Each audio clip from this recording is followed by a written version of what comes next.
Hello, good morning. So today we are discussing about the fourth topic of genetic disorder, which is overview of multifactorial disorder.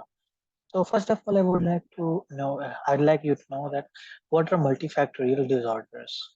So first of all, multifactorial disorders are disorders which are associated with both your genetic abnormalities and your environmental factors.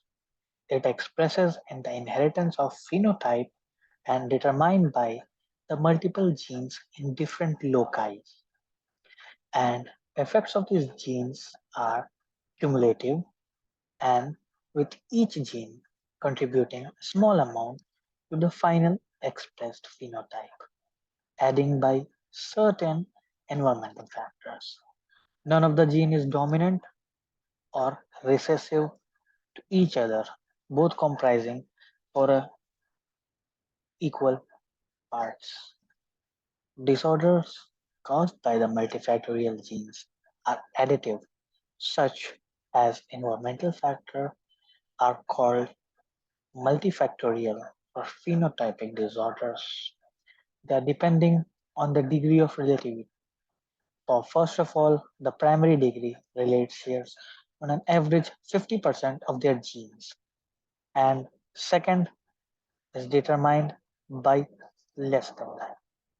Often family occurrence possibility of this disease in the first degree of relativity is 5 to 10%, whereas in second degree is 0.1 to 1, on which it can be determined that one of the systemic organs are affected through it. The few most commonly associated diseases are asthma, autoimmune disorders, Alzheimer's, cleft palate, cardiac syndromes, diabetes, encephalitis, hypertension, intracellular disabilities, infertility, obesity, rheumatoid arthritis, and cancer is associated with it as well. The treatment of these disorders are really treatable. Genetic therapy is being treated and tested on these for multiple variants. Bone marrow transplantations and medications of these enzymes are mostly used and can be seen. Replacement therapy is one of the most often associated treatment in these cases. Gaucher's disease is the case of deficiency of enzymes of glucuronidase bromosamide, which helps the body progress the fatty substances.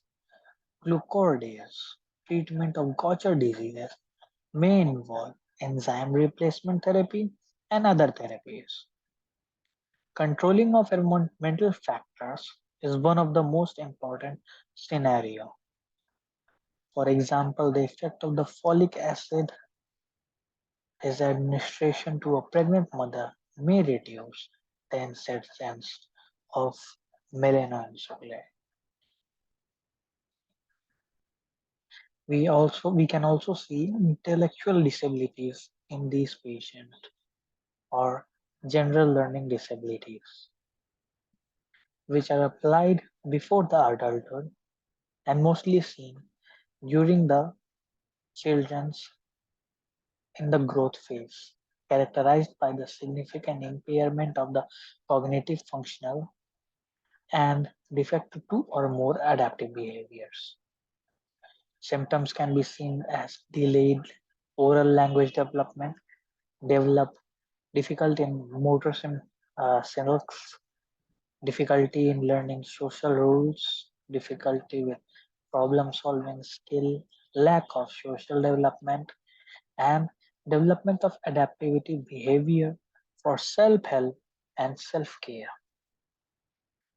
Levels and ways of preventing these diseases. General prevention of these diseases are connected in preservation or prevention of genetic and congenital disorders. Congenital disorders. can be addressed at three levels: primary, secondary, and terminal. Primary level consists of premarital screening and counseling of the person. Secondary, prenatal counseling and screening, testing with options of termination of affected fetus or prenatal and neonatal.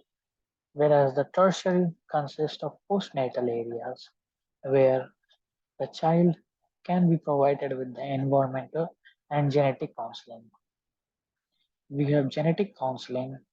It may involve looking into family history and drawing a family tree, the pedigree analysis, to attain the risk factor of passing these inherited traits to their children, whether it's an autosomal recessive or dominantly linked genetic fact. The tests are done to arrange them in appropriate manner so that the diagnosis of the prenatal syndromes can be observed in these patients. Thank you.